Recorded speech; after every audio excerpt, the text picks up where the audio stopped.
Good evening, Lisa. Good evening, Andrew. Gambling Fever. Yes. An episode is maybe a bit of a letdown after last week's after the highs of yeah. last week.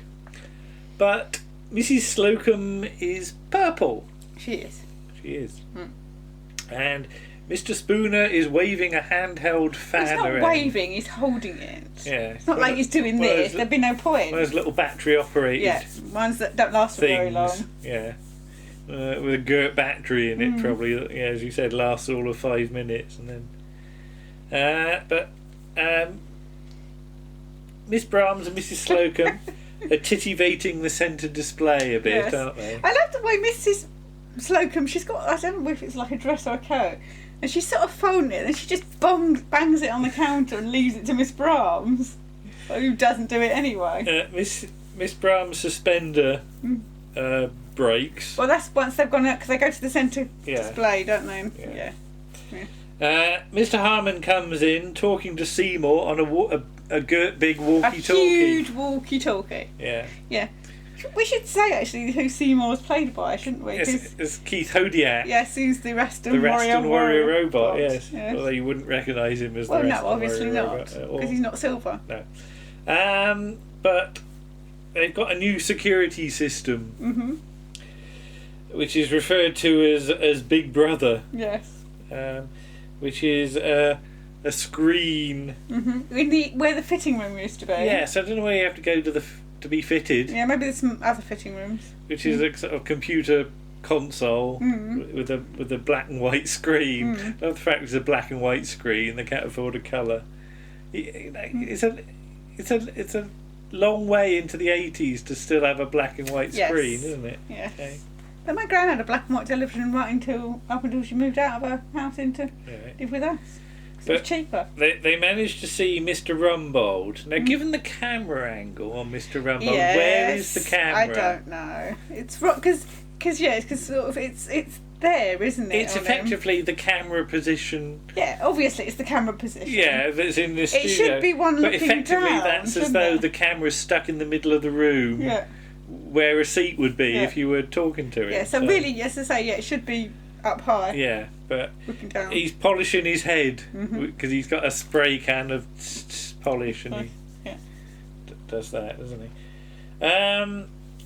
If you switch it to packing, you don't see anything. No, because they put a box in front of the camera. They put a box in the way, but we have a look at Seymour, who's playing cards. Yes. And Mr. Harmon says he'll put 50p on that hand. So yeah. Then Miss Brahms is caught smoking, isn't she? She didn't come to look, did she? No. She was fixing a suspender, wasn't she? Did people still wear suspenders in the 80s? Well, I didn't. I just don't think that women would wear suspenders because they're uncomfortable. You just wear tights, I would have thought. I cannot say. Anyway, so we go back to the shop floor. Well, we see Captain Peacock arrive, don't we? Yes. And they have to leg it back out there quick. To have a look. To have a look, because he's wearing shorts. He's wearing shorts, isn't he? Yeah. And he advises Mr. Spooner not to strain his brain, doesn't he? Miss Brahms is surprised at how young his knees look. Yes. Do they look young? I wasn't looking at his knees. You didn't look at his knees? No, I didn't look at his knees. No. Okay. I would say that his shorts were very tailored like that. They were like the sort of shorts that sort of schoolboys wear to school. Okay. You know, they're really sort of crisp. Yeah. So has he had them lifted though? His knees? His knees. Yeah. Can you have a knee lift? I have no idea. I suppose you could have anything lifted. Probably could if you had enough money. But maybe it's down to all the bending down he does at the bowls club. Yeah, maybe. Yeah. But yeah. Basically, they want air conditioning though. Better air conditioning. And Mrs. Slocum says her foundations on her face is cracking, isn't it? But Mr. Harmon says he's going to turn the fans on at 9 o'clock or something. Mr. Humphries isn't in yet because apparently he's had a puncture. He's on his way. He's hoping to come in. So basically, if they want a fan, though, they've got to buy them. Although they should be issued free, though Captain Peacock can authorise. Yes, but he doesn't deem it to be necessary. He doesn't at this point. Oh God, yes. Then Mr. Rumbold's on the phone. Yes, he wants Miss Belfridge, who's in the fitting room. Yes, trying on. So, well, I like Miss Brahms. Yeah. She just goes out and bellows, "Here, at the double!" Yeah. Out here at the double. And then, God, Miss Belfridge appears, who's sort of... She's got a bikini on. Yeah. Which is barely containing her assets. Yeah. Shall we say? And she wonders if it's too big. Yes, it's definitely not too big. Maybe a shoehorn would be in order. And then she says, I haven't got the shoes yet. And so shall we just say that Captain Peacock is somewhat distracted by this? It's not as bad as what's to come. Yeah. This is all a bit of an excuse, isn't it? This scene. Yeah. The moment you start anything with anybody going, "Oh, it's hot in here," because I do that, don't I? Yeah. When I'm doing the washing up or something. It doesn't go any further than that. I should point that out. You don't even do the washing up. I do the washing up. Well, I do the drying, and I go, "Oh, it's hot." I think we should stop that. Yeah, stop that now. But Miss Belfridge likes Captain Peacock's knees as well. Yes. He must have amazing knees, though. He must have amazing knees. I just didn't look at his knees. Yeah, I wasn't looking at his knees either. So Captain Peacock immediately authorises the fans because let's just say he's got a bit hot under the collar. Hot and bothered. So, with immaculate timing, enter Mr. Humphreys. Yes. Who is selling Hokey-Pokey ices. He's got a bicycle. A tricycle arrangement. No, he said because. Well, yeah. I'm going to say about this. Say what you said. He says he had a puncture on the M1, and it's illegal to be on the M1 on a bicycle I didn't or mean a tricycle. that. What were you going to say? Well, he said he got caught on the back of a Jaguar and before he knew it, he was heading north. Yeah. So he got the train back. Yeah. How did he get his tricycle on the train? I don't know. That's a lot of space. Unless he sort of hitched it on the back or something. Well, he said he sold a lot of ice creams before he got to Baker Street. Yeah, I don't know. Baker Street's an underground station. I think there might be a rail station. Yeah, the more you think about it, the less likely it seems. Sorry, excuse me. But he's got a giant frozen delight. Yeah. Yes. Which, describe it. It's a big sort of... Do a gesture. Do a gesture to describe the shape of it. Come on. It's like a big rockety thing. And it sort of goes up, doesn't it? It's like that. How tall is it? How big is it? It's like that big. You've got to get your hands in. Yeah. So, but nobody can afford to buy it. It's 50p. 50p. I love the fact nobody can afford it. But in the end, Captain Peacock buys it. And I just wrote 2 words at this point. Can you see what those 2 words are? Belfridge. Yeah. And the next word starts with a T. With a T. It ends in a T and a S. Because Captain Peacock, know what she got on? Barely. She's got sort of red a plasticky thing, is it? Yeah, a red bikini on that's barely containing anything. And can you do the gesture for what happens? Captain Peacock's. Yeah, his ice cream goes.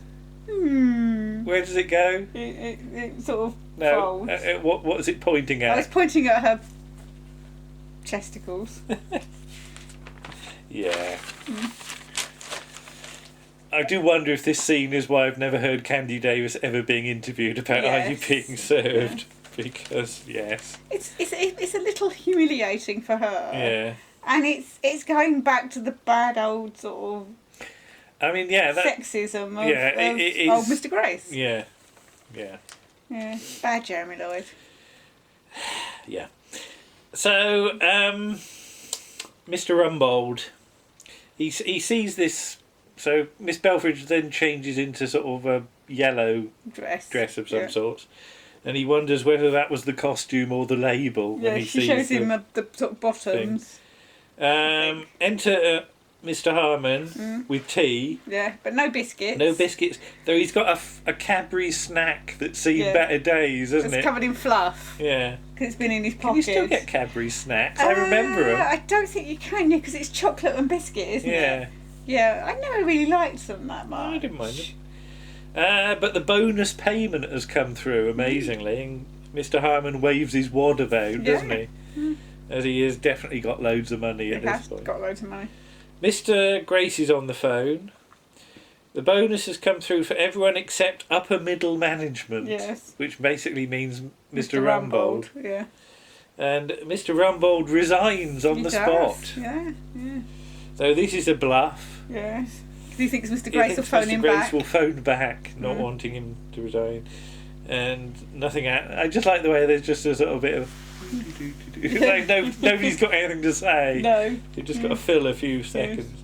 But Mr. Rumbold sort of cracks and rings up, and he says, "Oh, we must have got cut off. I resign myself to not getting my bonus." And Mr. Grace has forgotten about it, and it doesn't know who he is. Yeah. And there's a reference to Big Ears and the Crawler. Yes. Right. So in the canteen, everybody's counting their money, and there's a lot of people have got £100 each, haven't they? And Mr. Spooner doesn't seem to have so much. He doesn't seem to have anything. No. And the canteen manageress comes in, and she's in a good mood as well. Yes. And she offers to get them coffee and cakes. Yeah. Blimey. Amazing. And she gets some of her staff to come in and wave great big long hand fans. Yeah, that's a scene that's slightly unfortunate as well. But, yes, it is a bit sort of hot mum, isn't it? Yes. Particularly as one of the extras is. Yeah. And Mrs. Slocum feels like an Egyptian queen, doesn't she? Mr. Humphreys quite likes that. Mr. Rumbold's in the executive dining room with Mr. Grace. Trying to get his bonus. Although when he comes out, he appears to be showered with bread rolls or something. Yes. So is Mr. Grace suddenly got a spurt of energy on and is able to throw about a dozen bread rolls at him in quick succession? Unless he's delegated that to somebody. He might have done. Or he might have a machine. He might, yeah. A bread roll launching machine. It's got to be, because I don't see him throwing them that fast or that far. And then Mr. Rumbold collides with the manageress. Yes. Who drops her tray of coffees and things. And her good mood's vanished now. Apparently Mr. Grace has got some money on a horse. And this is Mother's Boy, apparently. Mother's Boy Mother's Boy at this point. And Mr. Harmon is close to the stable lad, isn't he? It's 2-1 and can't lose or something. And Mr. Harmon's got £100 on it. And the winnings from that he's going to put on another horse. Inside leg. And could end up with £2,000. Captain Peacock's not keen on gambling on the horses these days. He did used to do it, and he got into a bit of a state over it, didn't he? He couldn't stop, basically, and he ended up pawning even his medals at one point. This was on his wedding night, apparently, or something. He was betting on dogs and everything, wasn't he?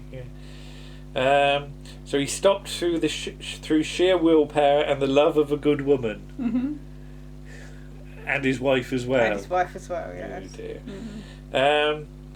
So Captain Peacock can only bet a £5 these days. That's his limit. So Mrs. Slocum is sort of wondering what she could do with £2,000. Maybe go on holiday and meet a millionaire or something. Yes. Unlikely, I would have thought. Unlikely. What about a pussy, anyway? No, that's true. Well, it could come. You could laze on the beach on a recliner. Could do. Yeah, it could. It wouldn't. So everybody's in, and Captain Peacock starts to get a twitch, doesn't he? So a fiver from everyone, but 50p from Mr. Spooner. Mr. Humphreys starts twitching, and it's not long before everybody's all in with all their bonus. Yes. Yeah. Although Captain Peacock managed just about to control himself, although his hand keeps on, his arm, and he has to pull it back. It's as though like he's in Ark in Space. Yeah. You know, like he's fighting with his own hand, isn't he? Though Mr. Spooner's big mouth, although he manages to get control, when Mr. Spooner sort of talks about the winnings a bit more, he runs off. Captain Peacock runs off to Find the bookmakers. There's a customer on the ladies who's got a silly hat, which she wonders whether it would be good at Ascot, and Miss Brahms says it's like it's from Dallas. Mrs. Slocum's a bit rude, isn't she? Saying like about she sort of mauled the hat about, would you like a credit note or something? Yeah. So they have a bit of an argument, and she Devere Winterton, she gives her name as. She's asked for a name, and that's what she says. Because the lady's friends with one big of the with directors. a shareholder or something, isn't she? And Mrs. Slocum's advice is basically, if they look stupid, don't tell them. Rumbold's gone off to the bank manager. Yes. Wonder if he did go off to the bank, because we'll see. And everybody goes to watch the horse race In his office. And the race is on, and they're watching it and getting all excited, but Mr. Rumbold enters and switches it off and tells them to get back to work. Mrs. Slocum calls him a spoil sport. The phone goes again, and it's Mr. Grace, who's got to go to a meeting, and he wants Mr. Rumbold to watch the horse racing. Yeah. Because that's where he's invested Rumbold's bonus. And it's inside leg on the 3:30. So Mr. Rumbold and Miss Belfridge try to tune the telly in, and the best they can get is Play School at first. Yes, but we should say that they find out as well, on the shop floor, that the first horse, Mother's Boy, that they put their money on, it came in, but he didn't have a jockey. Yeah, which obviously means that's the next bit. Mr. Harmon comes in and says, sorry, the jockey fell off. But if they put a tenner on inside leg at 10 to 1, they'll get their bonus they'll money get their back. money. But they got no money now. So they need a pawnbroker. Yes. Because cufflinks might be worth something, watch and chain might be worth something. Mr. Harmon has got a card, and he says, have a look at the balls on me card. So he is a pawnbroker. Yes. Oh, sorry, I think might just kick the camera. Don't kick the camera. Sorry. Earthquake. So Mrs. Slocum's got some earrings and a crocodile handbag, or at least the teeth are. Yes. So Miss Brown says she's got nothing to offer, but yes. And Mr. Harmon's not so sure and lets her have it on tick. The used fan of Mr. Spooner is a quid, or 50p if he runs down the company or something. So they now need a bookie, and Mr. Harmon gets his. Are you twitching? Yes, sorry. You got gambling fever. Sorry. It's all the excitement. Mr. Harmon gets his card out. He's not actually a bookie, but he's got an account with William Hill, so he can make the bet. So he puts the bet on. So if they go to the security screen, Mr. Humphreys could relay it to them with the walkie-talkie or something. Yeah. And from here on, it gets a bit silly. It's just like 5 minutes of padding, isn't it? And so everybody's watching the screen with Mr. Humphreys on, and there's some really odd lines that just sound like they're ad-lib to me. Because there's a line from Miss Brahms, oh, doesn't his shoes look nice? Yeah. But the walkie-talkie doesn't work or something. No. So he has to put earphones on to listen to it on the radio. And then he mimes it. And then he spends the rest of the scene just miming it. So it's like give us a clue, but... Yeah. And so his memories, his memories, he's miming of inside leg, and like he's flailing about inside his trousers, isn't he? Basically, and what was it? P. And then Miss Brahms keeps on guessing wrong things like potty and the horse is playing up. And I just put, give us a clue, padding. And it's not really very funny either, is it? It's just it's I think it's an opportunity to give John Inman something to do for some reason. Not sure. Which was done much better in last week's episode when he had to dress up and do all the silliness there. But things like they're off, he takes his trousers down. And then he don't put them back up again. And he's jigging about with his trousers half up, isn't he? In the middle of the electrical department, which is obviously the ladies and gentlemen's department. Just redressed. Well, with a couple of bits of shelving, isn't it? What's the mime for out in front? He does boobs. Thank you. And, oh Lord, Teapot. Yeah. Which is actually his attempt at Holiday Queen. Yeah. Oh Lordy. And then neck and neck. And in the end, inside leg he wins. Just wins. They get their money back. Mr. Rumbold comes in, wants to know who won. And if they put all their winnings on the next race, it's a cert at 20-1. Then it's King of the Fairies, isn't it? And Mr. Humphreys, who comes in all dishevelled, isn't Yes. And he's asked how he fancies the King of the Fairies at 4 o'clock. Oh Lord. And he doesn't finish till 5. 5:30. Yeah. So they get on the phone, and that's the last we hear of this plot line. And to be honest, it feels like a waste of time. Yeah, that. Hey, Mama. Arthur's here. Yeah, I think anything was going to be a bit of a disappointment after last week. But it's like you haven't even tried. But you can really hear like the sort of gears grinding to get any sort of plot this week, can't you? So it just seems like one little sketch after another. Yeah. None of them are really connected. Yeah. But hey ho, can't win them all. No. What's the next one? The nightclub, I think. Nightclub. Oh yeah. That involves the advert, doesn't it? It does. Oh Lord. Again. Yeah. See if you can make your hair stand up on end for that one. Anyway, so not the best really. No. But perfectly watchable, but not in a hurry to see it again. No. No. Okay, never mind. Back again next time. Okay then. Bye-bye. Bye.